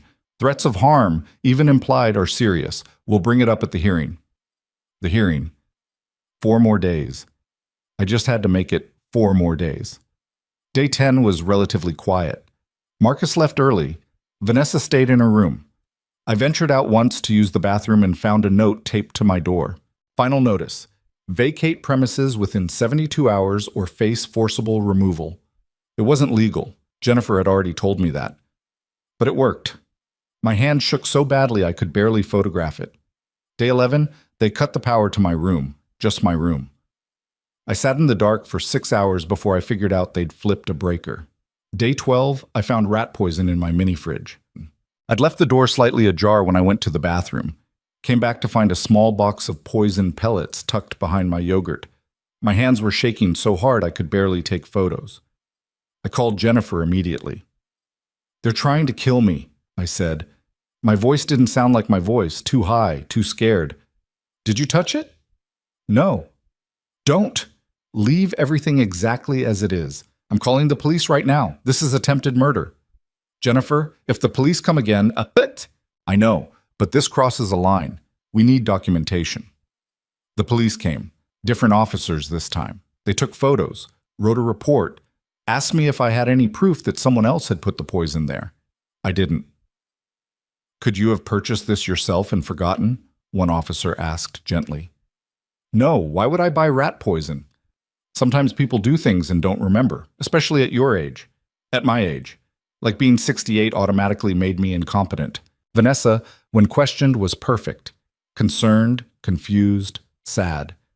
"I've been so worried about her," she told the officers. "The knife last week, now this. I think she might be having some kind of episode." "I'm not having an episode. She put that poison in my fridge." "Evelyn, why would I do that?" Vanessa's eyes were wet. She was crying, actually producing tears. "Your family. I've been trying to help you." The officers looked at me with pity. They took the poison, filed a report, suggested, again, that I seek medical evaluation. After they left, Vanessa smiled at me. Just for a second, a flash of pure triumph. She was burying me in documentation of my own incompetence, building a case that I was unfit, unstable, dangerous to myself. And it was working. That night, I barely slept. Every sound was them coming to finish the job. Every shadow was a threat. Around 4 a.m., my phone buzzed. A text from a number I didn't recognize. "This is Carol, your old neighbor. I heard about what's happening. I'm testifying at your hearing. So is Beth. We're not letting them get away with this." I cried into my pillow so they wouldn't hear. Day 13, 2 days until the hearing. I woke up to find my door unlocked from the outside. Not just unlocked, wide open. I never slept with it open. Never. Always barricaded, always locked from the inside. Someone had come in during the night. While I was sleeping, I checked my room frantically. My phone, still there. My documents, still there. My clothes, my few possessions, all there. But someone had been in my room, had stood over my bed while I slept. The violation of it made me want to throw up. I called Jennifer. 2 more days, she said. "Can you stay somewhere else? A hotel? A friend's house?" "I don't have money for a hotel. And if I leave, they win. They'll change the locks again and I'll never get back in. Your safety is more important than—" "No." My voice was firm. "I'm not leaving. They want me scared. They want me to run. I'm not giving them that." "Evelyn, 2 more days. I can make it 2 more days." After I hung up, I pushed my dresser against the door. It wasn't enough to stop someone determined, but it would make noise. I'd hear them coming. Day 14, 1 day until the hearing. Marcus knocked on my door around noon. I didn't answer. "Mom, I know you're in there. Please, can we talk?" I stayed silent. "Mom, please, just 5 minutes." Against my better judgment, I moved the dresser and opened the door. He looked terrible. Dark circles under his eyes, hair unwashed.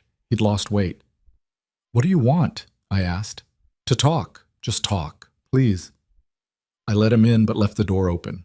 Stood as far from him as the small room allowed. "Tomorrow's the hearing," he said. "I know. Mom, I need you to understand something. I never meant for it to get this far. I never wanted any of this. And yet here we are. Vanessa, she gets intense sometimes. She pushes things. I should have stopped it sooner. Should have, but didn't. I know." He sat down on my bed, put his head in his hands. "I know I failed you. I've been failing you for months, and I'm sorry. I'm so sorry." I wanted to believe him, wanted so badly to believe that my son was still in there somewhere, under all of Vanessa's influence. "If you're sorry, drop the case," I said. "Add me to the deed like you promised. Let me live here with dignity. That's all I ever wanted." "I can't." Why not? Because Vanessa will leave me. And there it was. The truth. She's given me an ultimatum. If I side with you on this, if I give you any part of the condo, she's done. She'll divorce me. Then let her. I love her. You love her more than you love me. He looked up at me, tears streaming down his face. That's not fair. Isn't it? Marcus, she's poisoning me. She's trying to have me committed. She broke into my room while I was sleeping. And you're standing here telling me you can't help because your wife might leave? She didn't do those things. Yes, she did. You don't have proof. I have enough. He stood up. Mom, please. Drop the lawsuit. I'll give you money. Not the full amount, but something. Enough to get an apartment. Enough to start over. Just please, drop the lawsuit and let us move on. How much? $20,000. $20,000 out of the $340,000 I'd given them. That's insulting. It's what we can afford. You can afford it because you stole from me. We didn't steal. You gave us that money under false pretenses. We were shouting now, both of us, all the months of quiet resentment exploding into noise. I gave you everything, I screamed. My house, my savings, my whole life. And you repaid me by locking me in a room and treating me like trash. Because you couldn't just be grateful. Because you had to have rules and conditions and expectations. I expected to be treated like a human being. You expected to control our lives. I expected you to keep your promises. I was trying to help you. His voice cracked. You were alone and miserable, and I was trying to help. By stealing from me? By giving you a purpose, a place. You would have died in that house, Mom, alone and forgotten. At least here you had us. I didn't have you. I never had you. Vanessa had you. I just had a locked room and a list of rules. He slumped against the wall, all the fight going out of him. What do you want me to say? He asked quietly. I want you to tell the truth tomorrow, at the hearing. I want you to admit you promised to add me to the deed, that you took my money knowing I expected ownership. That's all. If I do that, Vanessa will never forgive me. And if you don't, I'll never forgive you. He looked at me for a long moment. Then he walked out. I closed the door behind him and slid down to the floor. Tomorrow. Everything came down to tomorrow. That night, I couldn't eat, couldn't sleep, just paced my tiny room and rehearsed what I'd say to the judge. Around midnight, I heard them fighting. Vanessa's voice shrill and angry, Marcus's low and defeated. I couldn't make out the words, but I knew what they were fighting about. Me. At 2 a.m., everything went quiet. At 3 a.m., I heard footsteps outside my door, slow, deliberate, someone trying to be quiet. I held my breath. The doorknob turned, slowly. The dresser I'd pushed against it held, barely, more pressure. The dresser scraped across the floor an inch. I grabbed Linda's phone, ready to call 911. Then nothing. The footsteps retreated. I sat there until dawn, phone in hand, watching the door. When the sun finally came up, I got dressed in the only nice outfit I still owned, a blue dress I'd worn to Marcus's wedding. It was 4 years old and a little tight now, but it was the best I had. Jennifer was picking me up at 8 a.m. The hearing was at 10. At 7:45, I opened my door. Vanessa was standing there, like she'd been waiting. "Today's the day," she said. "Yes. You're gonna lose. We'll see. And when you do, when the judge sides with us, I want you to know something." She stepped closer. "I'm going to make the rest of your life hell, every single day, until you either leave or die, whichever comes first." "You've already been doing that." "No. What I've been doing is being nice. When the court validates that this is our home, that you have no legal right to it, the real fun begins. I'm not afraid of you." "You should be." A car horn honked outside. Jennifer. I picked up my purse, walked past Vanessa without another word. Marcus was in the living room. He didn't look at me as I left. In Jennifer's car, I finally let myself shake. "You okay?" she asked. "No, but I'm here. That's all that matters. Evelyn, whatever happens today, you fought. You didn't let them erase you. That's victory right there. I want the legal victory too." "I know, and we're going to fight like hell for it." The courthouse was downtown. 20 minutes in traffic that felt like hours.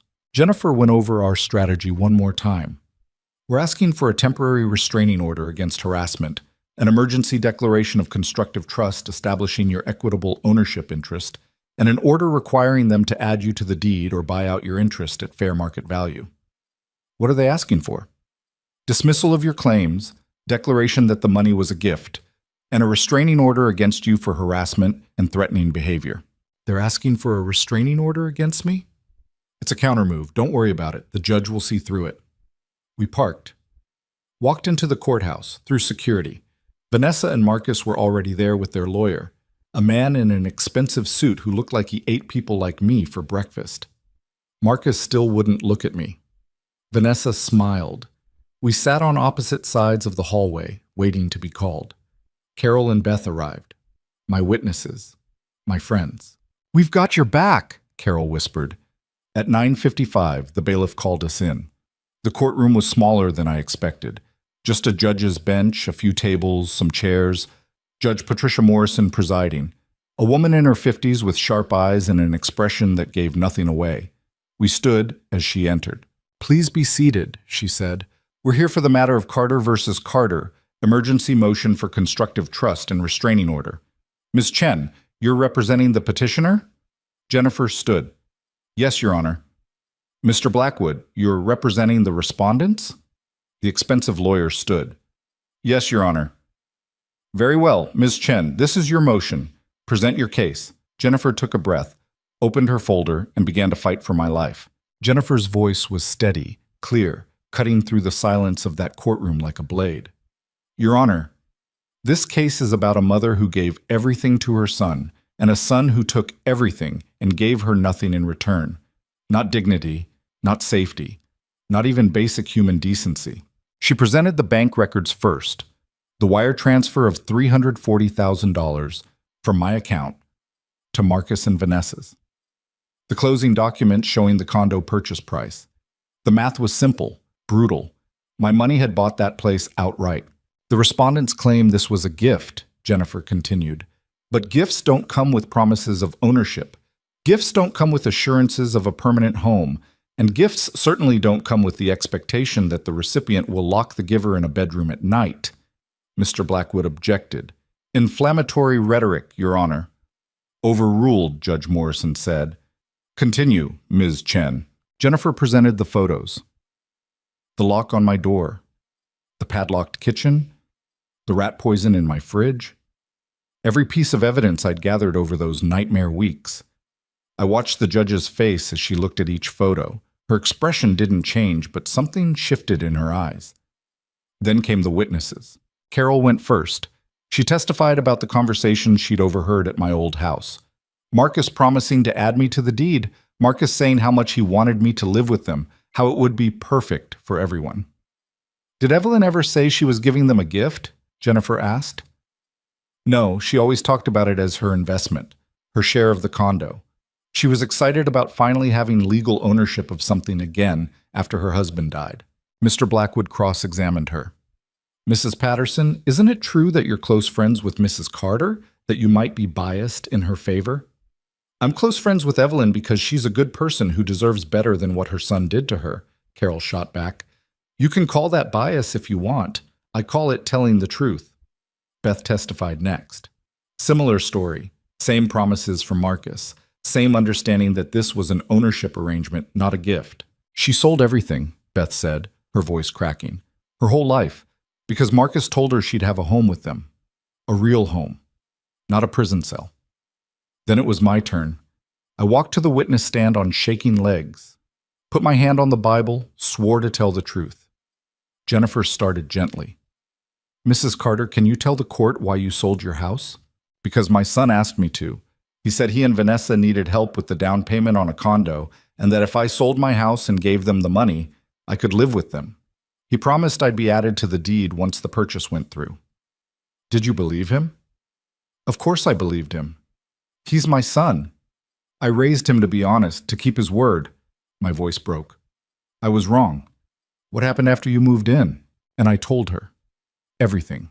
The rules, the isolation, the locked door, the kitchen I couldn't access, The bathroom with no hot water, the way Vanessa had slowly stripped away every shred of my humanity until I was nothing but a ghost haunting a home I'd paid for. The courtroom was silent when I finished. Mr. Blackwood stood up for cross-examination. He was smiling. I hated that smile. Mrs. Carter, you're 68 years old, correct? Yes. And you live alone after your husband's death 3 years ago? I did, until I moved in with my son. Did you experience depression after your husband died? Yes, some. That's normal. Did you see a therapist? For a few months, yes. And were you prescribed any medications? Jennifer objected. Relevance, Your Honor? I'm establishing the petitioner's mental state at the time of the alleged agreement, Mr. Blackwood said smoothly. I'll allow it, Judge Morrison said. But get to the point, counselor. Were you prescribed medications, Mrs. Carter? Antidepressants for 6 months after Richard died. So you were medicated, grieving, and by your own admission, desperately lonely when you made the decision to sell your house and give your son $340,000. I didn't give it to him. I invested it in the condo. But you have no documentation of this alleged investment, no contract, no written agreement, just your word against theirs. I have witnesses. You have friends who heard what they wanted to hear, who interpreted conversations through the lens of their friendship with you. That's not true. He pulled out a document. Is this your signature? I looked at it. It was the wire transfer form. Yes. And what does it say here in the description field? I read it. My stomach dropped. Gift to son. Gift to son, he repeated. Those are your words, Mrs. Carter. You described this transfer as a gift. The bank teller filled that out. She asked me what it was for, and I said it was for my son's condo. And she wrote, so you told the bank it was for your son, not for you, for your son. Because he was buying it. We were all going to live there. But that's not what you told the bank, is it? You didn't say for our shared residence or for my ownership stake. You said it was for your son. I looked at Jennifer. She was writing notes frantically, but I could see the tension in her shoulders. Mr. Blackwood wasn't done. Mrs. Carter, you testified that you were locked in your room at night. Is that correct? Yes. And you claim this was done against your will? Of course it was against my will. But you never called the police about it until recently, correct? No, I was scared. Scared of what? Your son? The man you claim loved you so much he wanted you to live with him? Scared of making things worse? Or perhaps the lock was for everyone's safety, as my clients testified. Perhaps you were experiencing confusion, wandering at night, and they were trying to protect you. That's a lie, is it? You testified to depression, to grief, to loneliness, to being on medication. All of these are risk factors for cognitive decline in elderly individuals. I'm not in cognitive decline. Then why did police find a knife in your room? Because Vanessa planted it there. You have no proof of that. I know what happened. Do you? Or are you experiencing paranoid delusions, attributing malicious intent to normal household safety measures? Objection. Jennifer was on her feet. Counsel is testifying, not questioning. Sustained, Judge Morrison said. Mr. Blackwood, ask questions. He smiled again.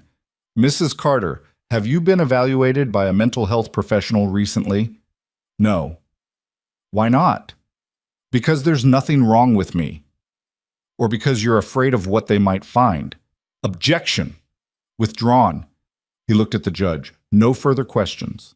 I walked back to my seat feeling like I'd been filleted. Every word I'd said had been twisted, used against me, made to sound like the ravings of a confused old woman. Jennifer squeezed my hand. You did fine. But I didn't feel fine.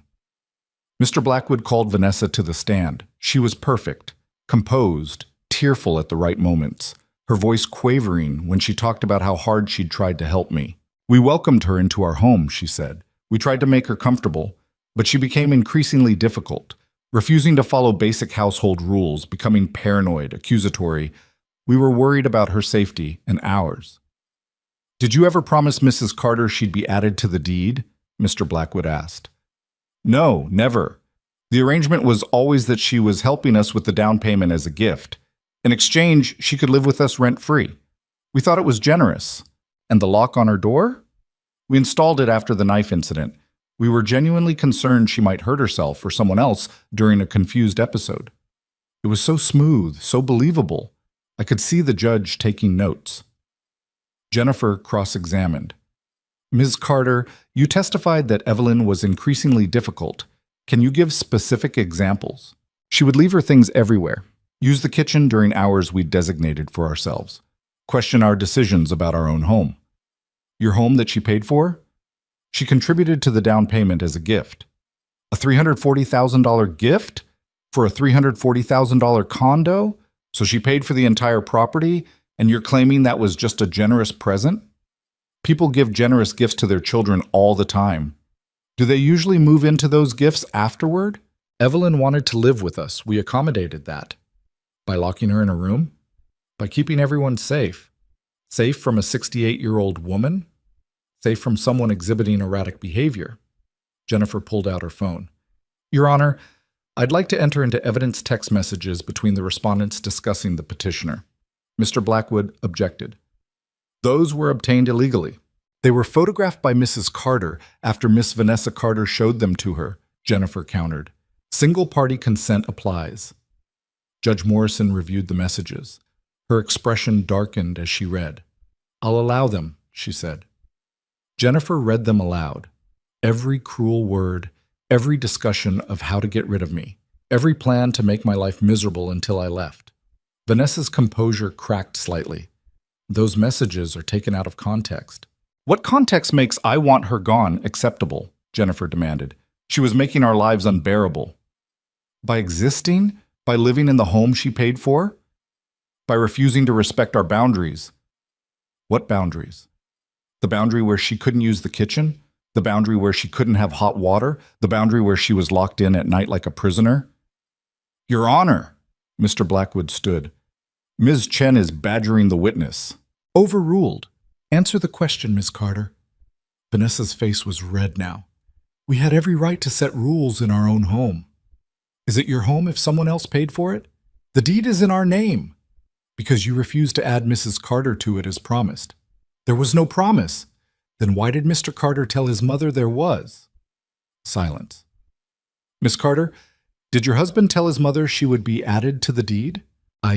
He may have said something to that effect, to make her feel better about helping us. So he lied to her. He was trying to comfort her. By defrauding her of $340,000? Objection, Mr. Blackwood was shouting now. Sustained, Ms. Chen, careful. Withdrawn. Jennifer looked at Vanessa. No further questions. Marcus was called next. He looked like death. Pale, shaking, barely able to meet anyone's eyes. Mr. Blackwood kept his questioning simple. Did you promise your mother ownership? No. Did you ask her for a gift to help with the condo? Yes. Did you have concerns about her mental state? Yes. Marcus's answers were mechanical, rehearsed. Then Jennifer stood up. Mr. Carter, do you love your mother? He blinked.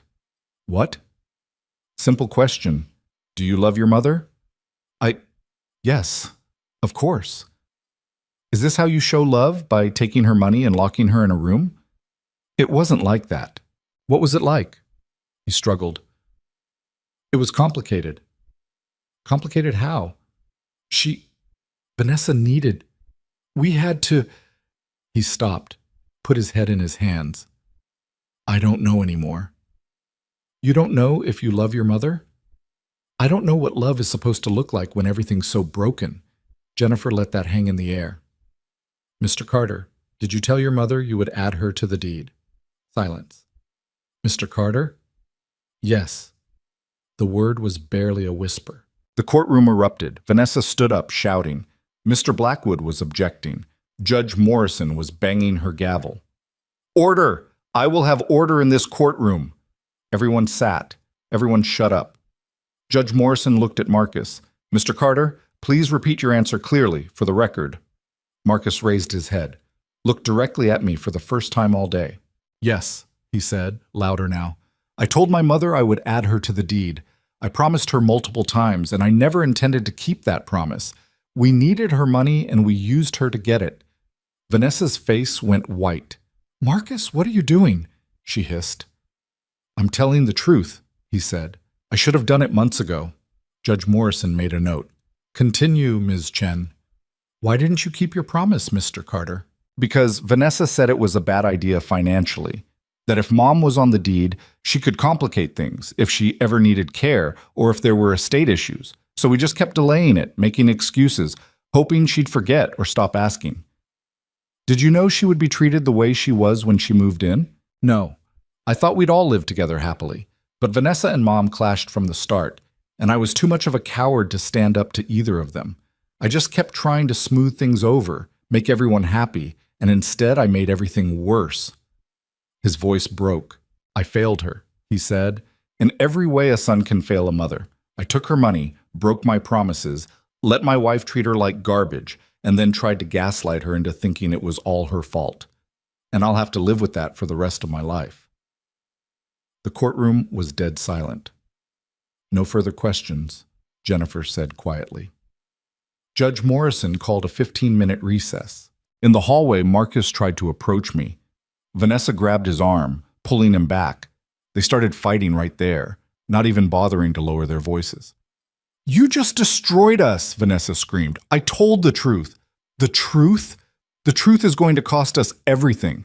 Good. Maybe we deserve to lose everything. How dare you? I'm done, Vanessa. I'm done lying, done pretending, done being the person you want me to be. This is over. She slapped him. Right there in the courthouse hallway, she slapped him across the face. Two bailiffs immediately stepped between them. Ma'am, you need to calm down, one said. Don't tell me to calm down. He just, in there, he destroyed our lives. Ma'am, I'm going to need you to step back. Vanessa shoved the bailiff. That was a mistake. Within seconds, she was in handcuffs, screaming about her rights, about how this was all my fault, about how she was going to destroy me. They led her away, still screaming. Marcus stood there, the red mark of her hand on his face, watching her go. I'm sorry, Mom, he said, without looking at me. I didn't know what to say to that. We went back into the courtroom. Mr. Blackwood was scrambling, requesting a continuance, arguing that his client's absence prejudiced the proceedings. Judge Morrison denied it. Your client assaulted a court officer. She can participate in these proceedings from jail. We're moving forward. She looked at both sides. I've heard enough. I'm ready to rule. My heart stopped. This is an unusual case, Judge Morrison began. We have a mother who gave substantial financial resources to her son with an alleged understanding of ownership rights. We have conflicting testimony about the nature of that understanding. We have concerning evidence of mistreatment and possible elder abuse. And we have a system that too often fails to protect our elderly citizens from financial exploitation by their own families. She paused. Here's what I find credible. Mrs. Carter paid $340,000 toward the purchase of a $340,000 condo. That is not a down payment. That is full payment. The respondents contributed nothing to the purchase price. Every dollar came from the petitioner's life savings, obtained through the sale of her home. I squeezed Jennifer's hand. I also find credible that promises were made regarding ownership. Mr. Carter's own testimony confirms this. Whether those promises rise to the level of a legally enforceable contract is debatable, but they establish, at minimum, an implied agreement that Mrs. Carter would have ownership rights in the property she paid for. Mr. Blackwood was furiously writing notes. Most importantly, I find the evidence of mistreatment deeply troubling. The photographs of the locked door, the padlocked kitchen, the documented harassment. These paint a picture of systematic abuse designed to force Mrs. Carter from the home she purchased. Judge Morrison looked directly at Marcus. Mr. Carter, your testimony today showed more integrity than you've demonstrated in months. But integrity after the fact doesn't undo the harm you've caused. You took advantage of your mother's grief and loneliness. You made promises you never intended to keep. And you stood by while your wife made your mother's life a living nightmare. Marcus's head dropped. Therefore, I'm issuing the following orders. First, I'm establishing a constructive trust over the property located at 847 Riverside Drive, Unit 12B. Mrs. Evelyn Carter is hereby recognized as the beneficial owner of 100% of said property. 100%. Second, I'm ordering Marcus and Vanessa Carter to execute a quitclaim deed transferring full legal title to Evelyn Carter within 30 days, or the court will execute the deed on their behalf. Your Honor, Mr. Blackwood stood. That's not... We'd like to request... Sit down, counselor. I'm not finished. He sat. Third, I'm issuing a restraining order against Vanessa Carter prohibiting her from contacting or coming within 500 feet of Evelyn Carter for a period of 5 years. Fourth, I'm ordering Marcus and Vanessa Carter to vacate the premises at 847 Riverside Drive, Unit 12B, within 60 days. I couldn't breathe, couldn't process what I was hearing. Fifth, I'm awarding Mrs. Carter attorney's fees and costs in the amount of... She looked at Jennifer. Miss Chen, what are we looking at? Approximately $47,000 to date, Your Honor. $47,000 in attorney's fees to be paid by the respondents within 90 days. Judge Morrison looked at me. Mrs. Carter, I want to say something directly to you. What happened to you should never happen to anyone. Your son and daughter-in-law exploited your love and your grief. They stole from you, abused you, and tried to make you doubt your own sanity. But you fought back. You stood up for yourself when it would have been easier to give up. That takes tremendous courage. Tears were streaming down my face. This court sees you.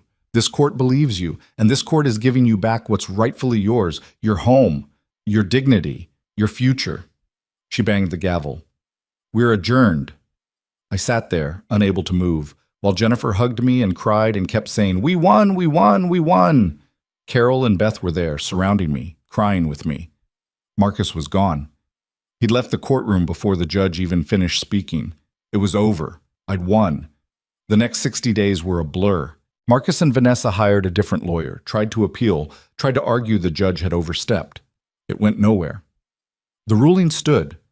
Vanessa made bail and immediately violated the restraining order by calling me 17 times in one night. She went back to jail. Marcus came to the condo one last time to pack his things.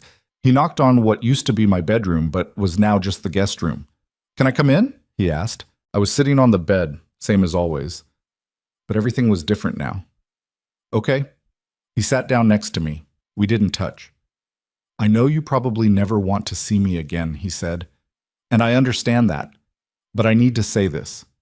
I need you to know that I'm sorry. Really, truly sorry. Not because I lost the condo, not because of the consequences, but because I hurt you, because I failed you as a son." "Yes," I said. "You did. I know.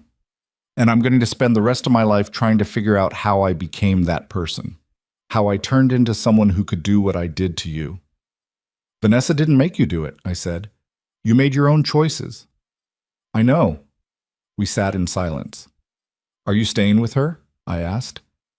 "No, we're getting divorced. Already filed the papers." "I'm sorry." "Don't be. It's the first honest thing I've done in years." He stood up. "I don't expect forgiveness. I don't deserve it. But if someday, maybe years from now, you can stand to see me again, if you ever want to try to rebuild something, I'll be here, waiting, for however long it takes." He left. I sat there and cried, not for what I'd lost, but for what Marcus had lost. The relationship we'd had. The mother and son who'd once loved each other without conditions or complications. But maybe that relationship had been an illusion all along.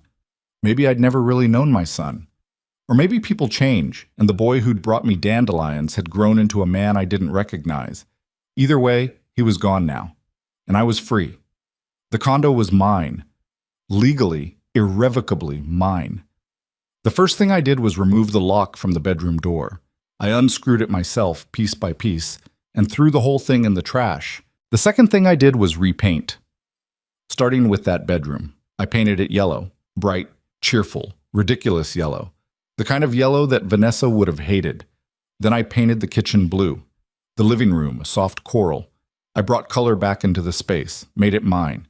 I sold the modern furniture Vanessa had picked out, bought comfortable things, overstuffed chairs, soft throws, a kitchen table big enough for dinner parties. Linda helped me plant flowers on the balcony, roses, every color I could find. Slowly, the condo stopped being a prison and became a home. 3 months after the hearing, I invited Linda, Carol, and Beth over for dinner. A real dinner, cooked in my kitchen, served at my table, in my home.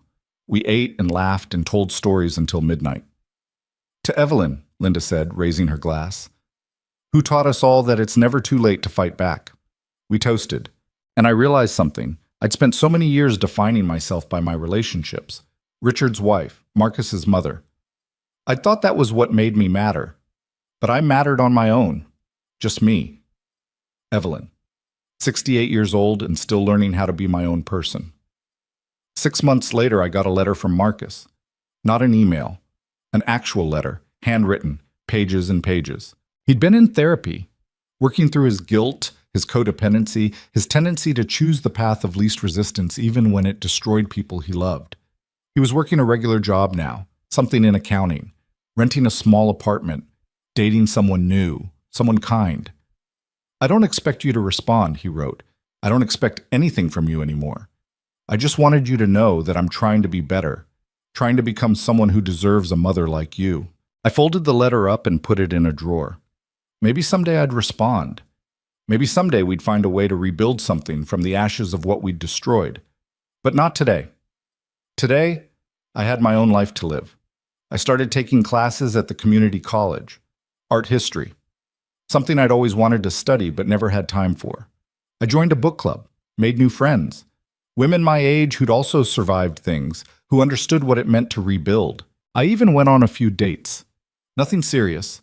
Just coffee with men who wanted to hear my stories and tell me theirs. 1 year after the court hearing, I was sitting on my balcony, drinking coffee, watching the sunrise paint the sky in shades of pink and gold. My phone buzzed. A text from Carol. How's the queen of her castle this morning? I smiled. Thriving. And I was.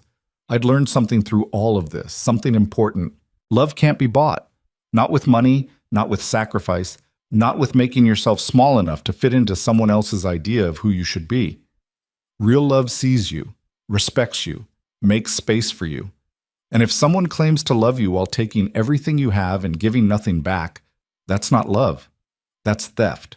I'd also learned that family isn't automatically sacred. Being someone's mother didn't mean I had to accept abuse. Being someone's child didn't give them the right to exploit me.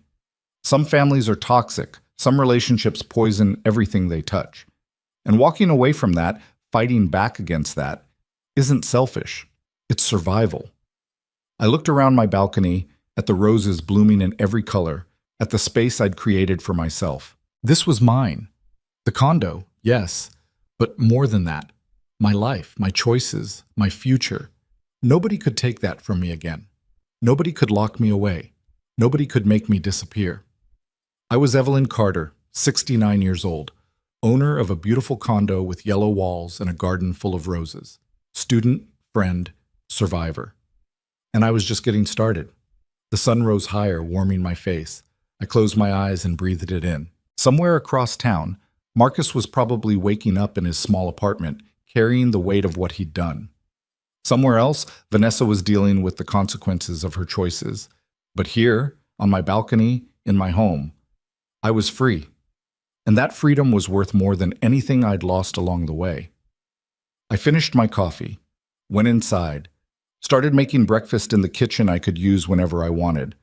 The rest of my life was waiting. And this time I was living it on my own terms.